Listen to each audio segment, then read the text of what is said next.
우리가 사도행전 말씀을 살펴보면서 사도행전을 볼 때 세워진 이 초대교회에 성령님께서 충만하게 일하신 것을 우리가 묵도할 수 있었습니다. 그래서 병든 사람이 낫고요. 그리고 귀신 들린 사람을 사도들이 쫓아내는 놀라운 성령님의 일하심이 성경에 기록되어 있습니다.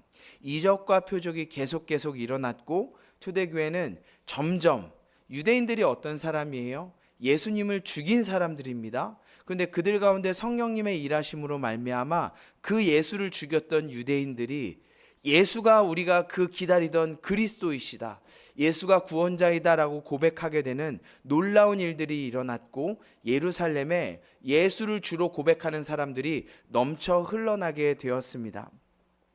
이렇게 성령이 충만하고 은혜로운데 교회가 부흥하고 있는데 여러분, 이런 상황이면 사탄이 어떻게 하고 있겠어요? 그냥 저 사람들이 너무 세다, 성령님의 역사가 너무 강력하니 우리가 어쩔 수 없다라고 손 떼고 기다리고 있겠습니까? 그러지 않겠죠. 여러분, 사탄은요 매우 부지런한 존재예요. 매우 부지런한 존재입니다. 우리가 그것을 잊으면 안 돼요. 성령님께서 일하시고 교회가 막 부흥한다, 그러면 사탄이 어떻게 해요? 더 열심을 내고 힘을 내서 하나님의 교회를 무너뜨리고 성도들의 마음을 하나님과 떨어뜨리도록 더 열심히 계략을 쓰고 노력을 하겠죠. 그래서 교회에, 이 초대교회에, 예루살렘 교회에 외적으로 내적으로 어려움이 닥쳐오기 시작하였습니다. 어떤 상황이라고요? 교회의 성령의 능력과 역사하심이 충만하고 또 교회가 부흥하고 있을 때 그러한 사단의 공격으로 말미암아 교회 외적으로 내적으로 고난이 닥쳐오기 시작했습니다. 항상 이런 때를 조심해야 되죠. 사탄은 부지런하니까요. 교회가 부흥하고 하나님의 역사하심이 일어나고 이 성도들이 하나님을 바라보는 것이 얼마나 사탄이 싫겠어요. 그러니까 안팎에서 사람들의 마음을 쥐고 흔들어 가지고 교회를 넘어뜨리려고 합니다. 외적인 핍박뿐만 아니라 내적인 갈등을 더해서 교회를 흔들려고 하는 것이죠. 이걸 보면 얼마나 사탄이 교회를 미워하고 넘어뜨리려는가 우리가 알 수 있습니다. 얼마나 부지런하고 최선을 다하는지요. 우리가 먼저 교회에 가해진 외적인 핍박을 한번 보도록 할까요? 오늘 우리가 읽진 않았지만 6장 1절에 앞에 있는 5장의 17절부터 보면 종교 지도자들이 다시 움직이기 시작합니다. 교회와 사도들에게 두려움과 시기심을 느꼈어요. 그래서 사도들을 잡아와서 감옥에 가두어서 공회를 소집했습니다. 여러분, 이 당시에 공회가 무엇이냐면 쉽게 말해서 지금의 재판을 열었다고 보시면 돼요. 근데 이때 재판을 결정하는 그 사람들은 재판에 대해서 무엇이 옳고 그른지 결정하는 이 사람들은 이 사법부는 종교 지도자들로 되어 있었어요. 그러니까 종교 지도자들이 모여서 공회를 열었고 거기에서 옳고 그름과 죄를 판단하고 잘못을 따지고 하는 일을 했거든요. 근데 공회를 열었습니다. 그래서 이제는 너희가 예수님을 전하지 마라, 예수 이름을 말하지 마라, 이렇게 개인적으로 압박한 것에서 벗어나서 이젠 그들을 처벌하고 때리고 그것을 금하는 것을 법으로 정하게 되었습니다. 3장에서 보면 베드로와 요한이 날 때부터 걷지 못한 사람을 고쳤지 않습니까? 그래서 예수님을 믿는 사람들이 점점 많아지는 거예요. 자기들 종교 지도자들이 앞서서 예수님을 죽였는데 이 예수를 그리스도라고 고백하는 사람들이 점점 많아지는 거예요. 그러니까 감당이 안 되니까 무섭기도 하고 그들의 세력이 시기가 나고 질투가 나기도 하니까 베드로와 요한을 가다 놓고 협박을 했죠.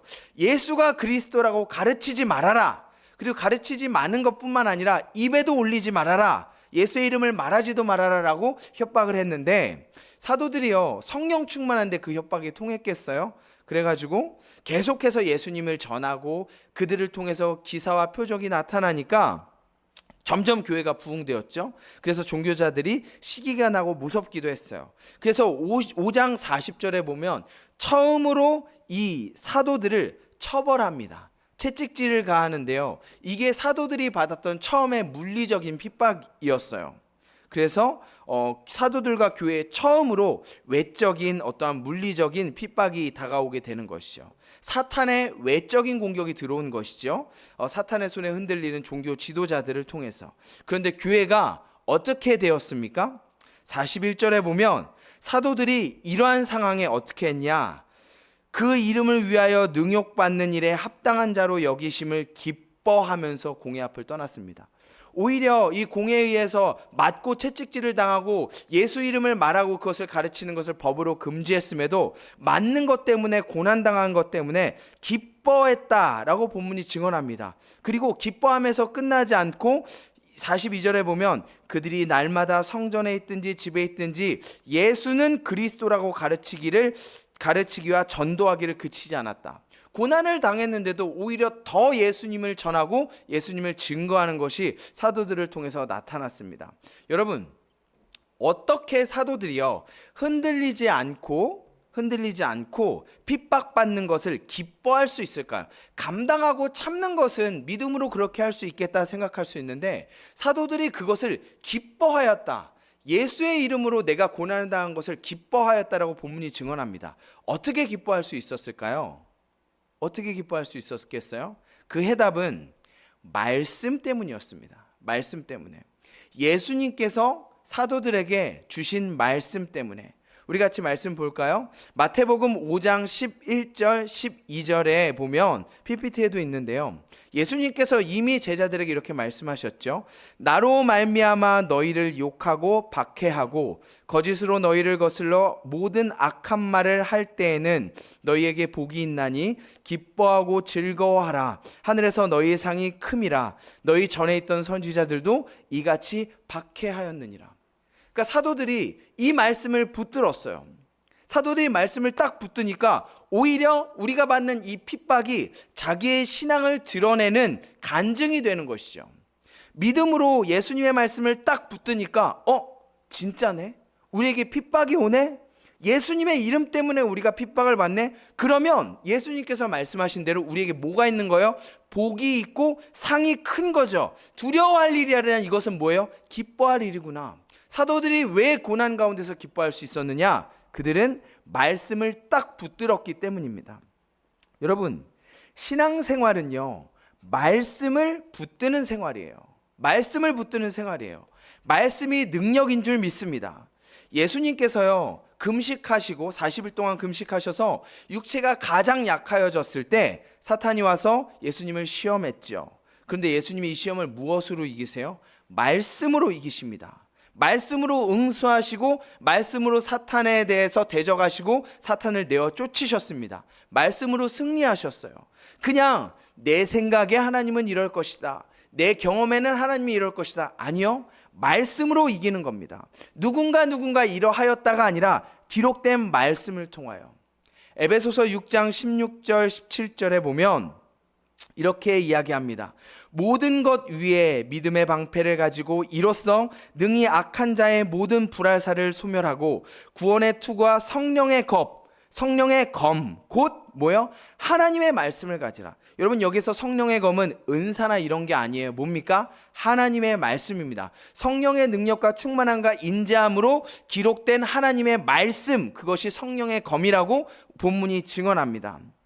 말씀을 사모하시고 말씀을 읽으시고 말씀을 공부하시며 말씀을 붙드시기 바랍니다. 그래야 말씀을 알고 말씀을 붙들고 말씀에 딱 붙어 있어야 이래서 이렇게 되는구나, 하나님이 이렇게 역사하시는구나, 예수님의 말씀이 이렇게 이루어지는구나 적용하고 경험할 수가 있죠. 여러분, 그냥요 듣고 우리의 겉에 묻혀져서 넘어가는 말씀은 믿음으로 자라지 않아요.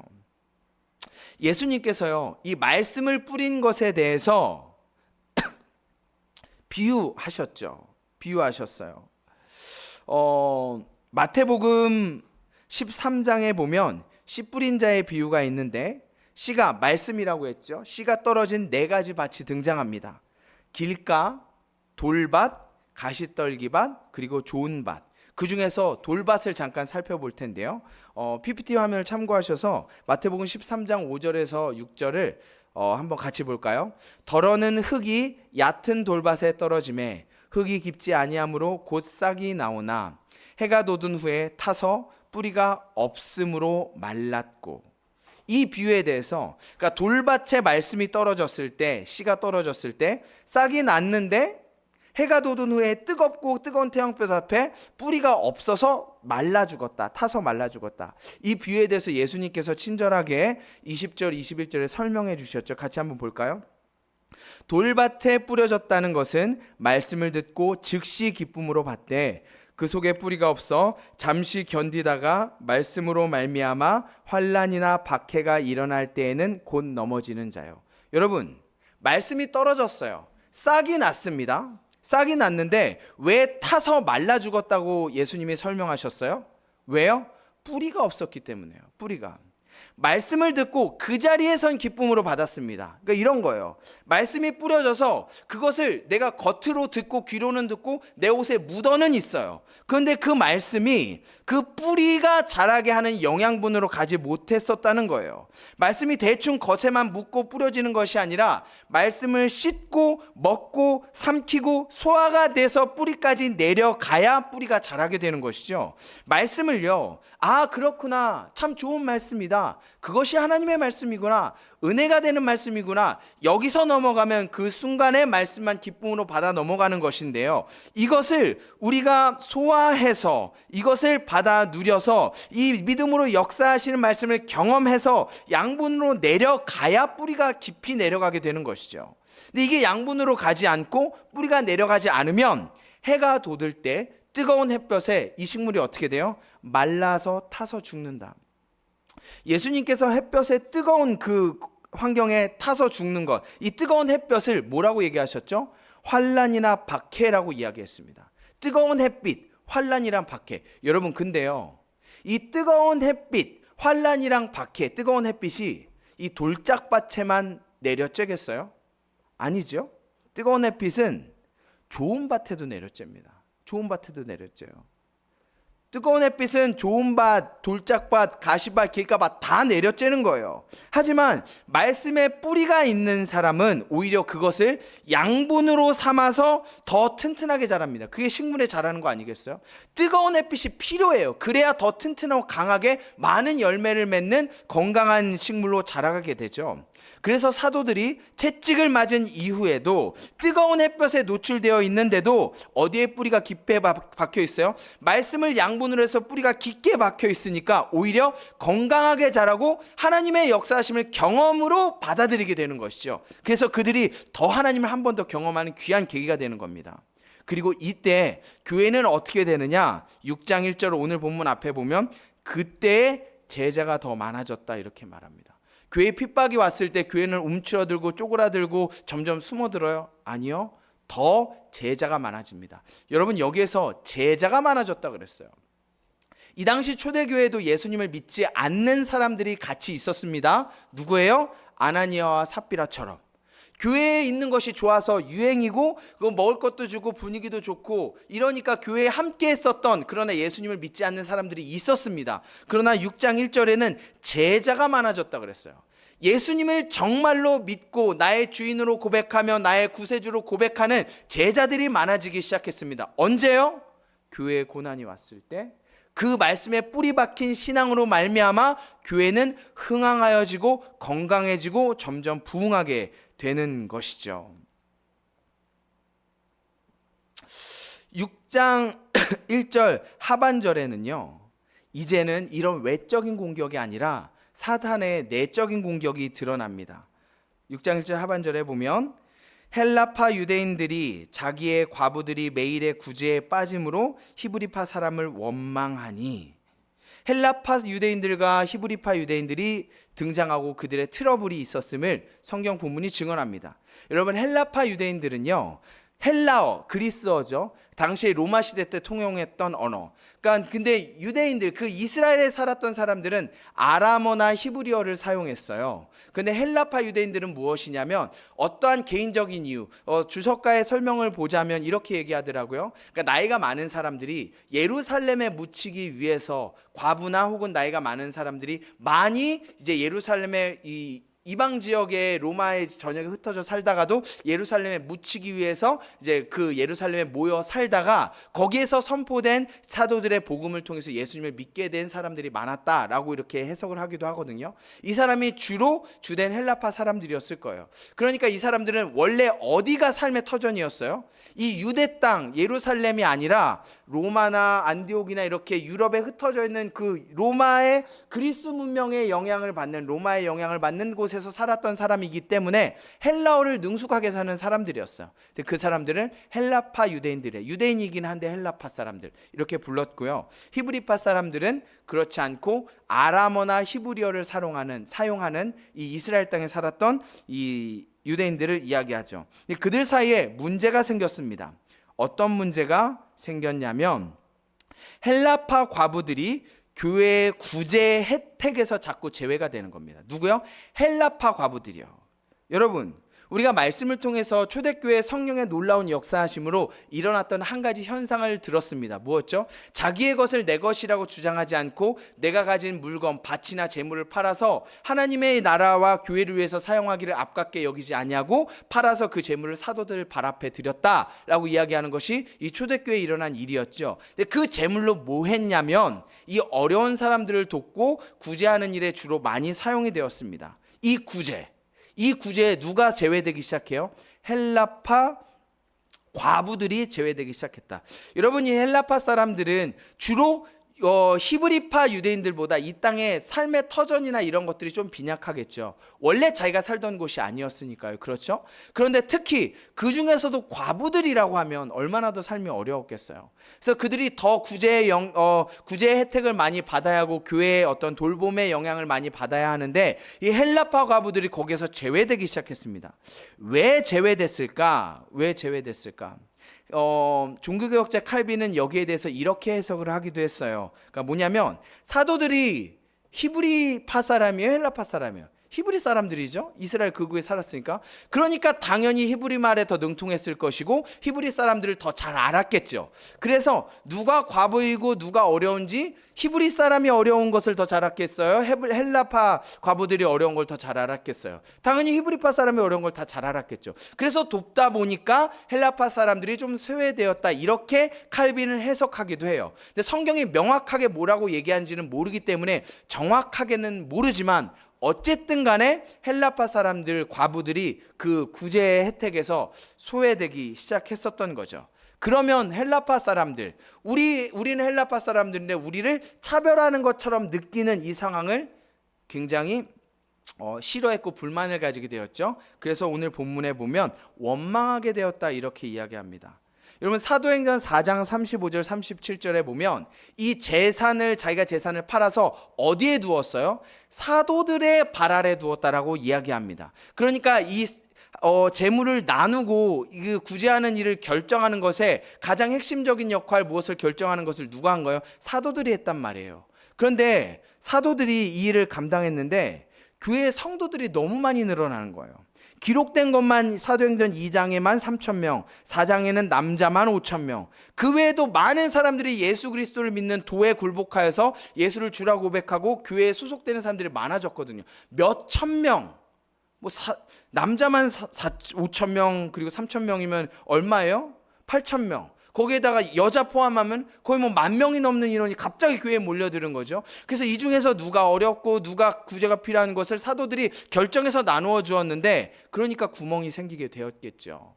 그러니까 무슨 시스템이 있어서 나눠주고 이런 것이 아니라 사도들이 이것을 감당했고, 컴퓨터로 정리해서 하는 것도 아니고요. 사람으로 아름아름 통해서 이렇게 했을 테니까 그것들의 구멍이 생기게 되었습니다. 구멍이 생겨서 헬라파 사람들이 조금 이렇게 제외되게 되었다라는 것도 상황은 이해가 가죠. 갑자기 너무 많이 늘어났으니까요. 그리고 이 불공평한 대우를 받는 헬라파 과부들, 헬라파 사람들도 마음이 불편했던 것도 이해가 가요. 자기들이 소외받고 우리를 무시하고 이렇게 한다고 생각을 했을 수 있으니까요. 그런데 이해가 가는데 이게 왜 사단의 공격이냐면 6장 1절을 보면 헬라파 유대인들이 히브리파 유대인들을 어떻게 한다고 했어요? 히브리파 유대인들에게 원망하니라고 얘기합니다. 원망했어요. 여러분, 불공평한 상황은 원하던 원치 않던 생길 수가 있어요. 그렇죠? 그것이 특별히 초대교회가 시작하는 상황이라면 구멍들이 있을 수밖에 없어요. 시스템이 없으니까요. 그런데 이것은 아닌 것 같아요 라고 토론하고 이야기해서 잘 다듬어가는 것이 아니라 이 헬라파 사람들 마음 가운데 뭐가 생겼어요? 불평과 원망이 생겼어요. 그러니까 이 뭔가 문제가 생길 수 있는 이 상황을 사단이 파고들어서 사람들 마음 가운데 무엇을 심은 거예요? 불평과 원망을 심은 거예요. 여러분, 이게요, 작은 것 같지만 굉장히 치명적인 문제일 수 있어요. 그냥 그 상황에서 뭐 밥 먹고 이렇게 구제받는 거 그게 뭐 대단하다고 그럴 수 있느냐? 여러분, 교회가요 생각보다 연약한 공동체예요. 지금 현대 교회들도 보면 어떤 교회에서는 뭐 장의자를 개별의자로 바뀌는 것 때문에 교회가 분열했다는 얘기도 있고요. 강대상을 높인 걸 낮추니 뒤에 의자가 뭐 어쩌니 이것 때문에 교회가 나눠지는 일들을 심심치 않게 보게 돼요. 그러니까 이러한 작은 틈을 사단이 놓치지 않는다는 것이죠. 그걸 통해서 교회를 깨트리려는 사단의 노력이 막 열심히 작동한다는 거예요. 그래서 우리가 이것이 무언가 잘못되었고 시스템에 구멍이 났으니 잘 점검해서 우리가 같이 공평하게 해보자가 아니라 그 사람들 마음 가운데 원망과 불평이 심어졌다는 것이죠. 그런데 이러한 사단의 공격이 내부적으로 확 들어왔을 때 사도들이 어떻게 반응을 하냐 하면 2절 3절 함께 읽겠습니다. 12사도가 모든 제자들을 불러 이르되 우리가 하나님의 말씀을 제쳐놓고 접대를 일삼는 것이 마땅하지 아니하니 형제들아 너희 가운데 성령과 지혜가 충만하여 칭찬을 받는 사람 7을 택하라. 우리가 이 일을 그들에게 맡기고. 여러분, 이 본문에서 사도들이 어떻게 반응했죠? 우리가 말씀을 제쳐놓고 기도와 말씀이 제쳐놓고 접대에 집중하는 것이 마땅하지 않다. 그래서 성령과 지혜가 충만한 사람 7을 택해서 그들에게 이 일을 맡기자라고 결정하게 됩니다. 이것에 대해서 여러 가지 생각해 볼 수가 있는데 제가 여러분들과 나누고 싶은 핵심은 이거예요. 사도들이 본질을 붙들었다는 겁니다. 여러분, 교회의 본질이 뭐라고 생각하세요? 교회의 본질은 구제가 아니에요. 교회의 본질은 말씀과 기도입니다. 그리고 이것을 위해서 사람을 세웠다는 것이죠. 사탄이 헬라파 유대인 사람들 마음 가운데 원망하는 마음을 심어서 자칫하면 교회의 분열이나 어려움을 생길 수 있는 이 상황 가운데 사도들은 교회의 본질을 붙잡았습니다. 여러분, 교회가 구제해야 돼요? 안 해야 돼요? 해야죠. 교회는 구제하는 것이 사명입니다. 사명으로 그 사역들을 감당해야 돼요. 그리고 안으로도 공동체 안에 어려운 사람들을 돕고 그리고 밖으로도 선한 영향력을 마땅히 나타내야 되는 것이 교회의 사명이며 사역이에요. 그러나 이 사역을 하기 전에 더 중요한 것은 말씀과 기도예요. 여러분, 디모데전서 4장 4절에서 5절 한번 같이 읽어볼까요? 화면 준비되어 있는데요. 디모데전서 4장 4절에서 5절 같이 읽겠습니다. 하나님께서 지으신 모든 것이 선함에 감사함으로 받으면 버릴 것이 없나니 하나님의 말씀과 기도로 거룩하여짐이라.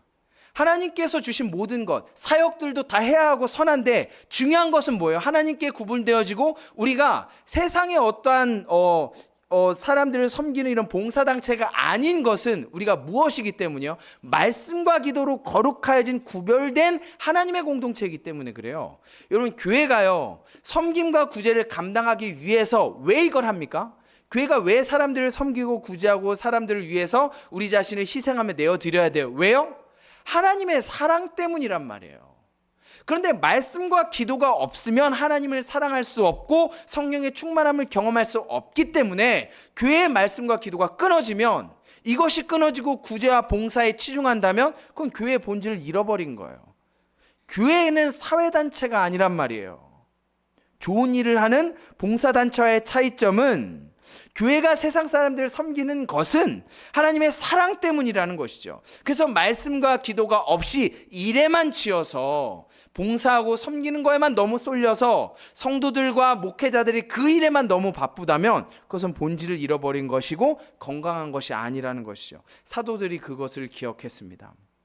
그래서 사도된 우리가 그 본질로 돌아가서 말씀과 기도에 전념하겠다. 그리고 사람을 세워서 사역을 나눕니다. 여러분, 그 사역의 자리를 나누는 게 사실 쉽지 않아요. 왜냐하면 교회에 어쨌든 물질이 생겼지 않습니까? 이것을 나누는 자리에 있다는 것 자체가 이제 물론 사도들이 그렇게 생각하진 않았겠지만 권력의 자리예요. 그게 권력의 자리입니다. 자신을 드러낼 수 있고 나타낼 수 있는 굉장히 좋은 힘이고 자리예요. 그것을 내가 이 자리가 권력이다, 힘이다, 이걸 추구하고 생각하지 않아도 그 자리 자체가 주는 어떠한 힘이 있어요. 사람들이 그 자리를 그렇게 인식하고 그렇게 만듭니다. 별 볼 일 없는 작은 것이라도 이권이나 도움을 줄 수 있는 자리라면 그렇게 되게 되어 있거든요. 여러분, 제가 아버지가 일하시는 건설 현장에서 가끔 이제 알바를 하러 가는데요. 거기에 여러 파트가 있어요. 철근 파트, 목수 파트, 뭐 설비 파트 이런 게 있는데 저는 알바생이거든요. 가서 맨날 그냥 바닥에서 먼지 쓸고 고철 쓰레기 분리하고 이런 거니까 아무것도 아니잖아요. 근데 재밌는 게요. 물론 이제 저희 아버지가 저희 아버지 건물이 아니에요. 전혀 상관이 없어요. 그런데 저희 큰아버지가 좀 이렇게 경제적인 여유가 있으셔서 그 건축 회사를 운영하시거든요. 근데 큰아버지의 아버지니까 동생이잖아요. 그러니까 큰아버지가 나름대로 상장을 해가지고 이름을 회사라서 회장이라는 직책을 가지고 계세요. 그런데 동생인데 그러니까 사람들이 그냥 이제 회장님 동생, 그러니까 이사라고 불러주더라고요. 뭐 건물을 아무것도 뭐 힘이 없어요. 근데 이게 바지 이사예요, 바지 이사. 그런데 재밌는 게 어쨌든 사람들이 저희 아버지를 이사라고 부르고 제가 아버지의 아들인 걸 아니까 거기에 쓰레기 치우고 먼지 털고 철근 분리수거하러 왔는데 저를 대우를 해줘요, 편하게.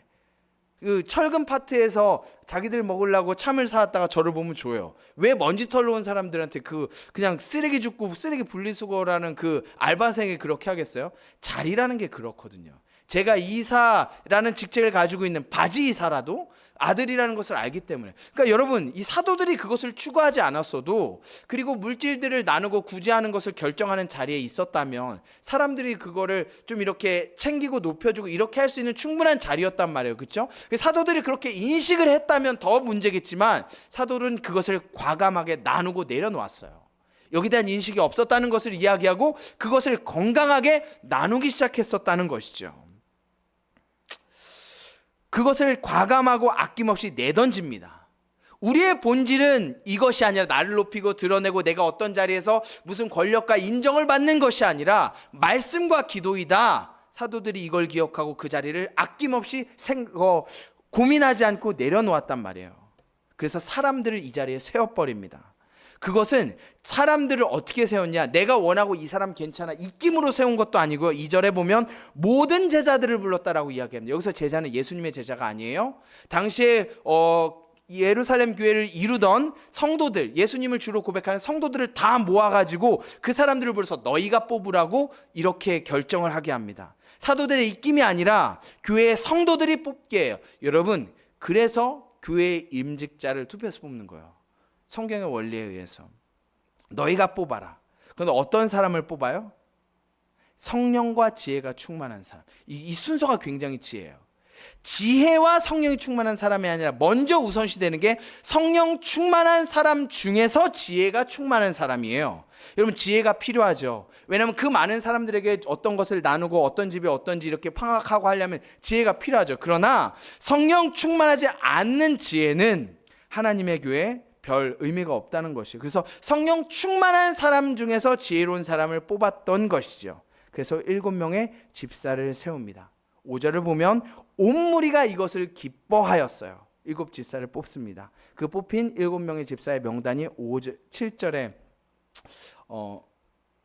5절에 나오죠. 5절에 나와요.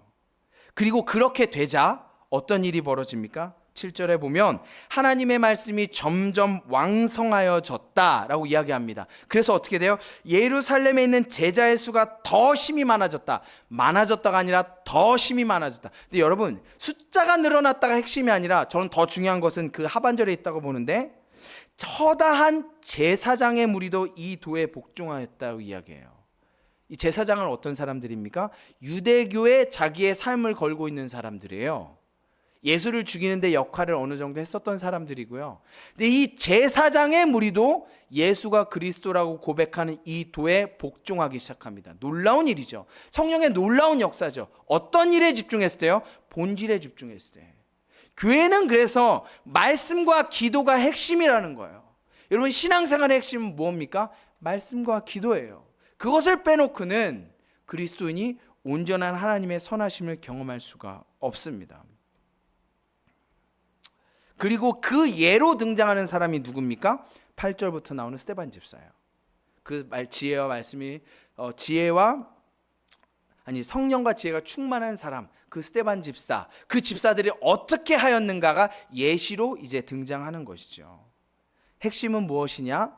사탄의 내적인 공격이 들어왔을 때 사도들이 뭘 기억했다는 거예요? 교회의 본질이 무엇입니까? 말씀과 기도요. 말씀과 기도. 자신을 내려놓고 외부적인 공격에는 어떻게 반응했어요? 말씀을 붙들고요. 여러분 기억하세요? 말씀과 기도입니다. 말씀과 기도. 말씀과 기도로 거룩하여짐이라. 말씀과 기도. 성도의 생명은 말씀과 기도입니다. 그것 외에는 우리의 능력이 없어요. 여러분이 성도고 그리스도의 자녀인데 어떻게 여러분은 하나님의 능력으로 세상에서 승리합니까? 나의 능력이 아니에요. 그것은 우리에게로부터 나오는 것이 아니에요. 말씀과 기도로 하나님의 능력을 덧입는 것이죠. 그래서 우리에게 말씀과 능력이 쏙 빠져버리면 아무리 대단하던 사람, 성령의 능력으로 능력을 행하던 사람도 의미가 없어진단 말이에요. 말씀과 능력.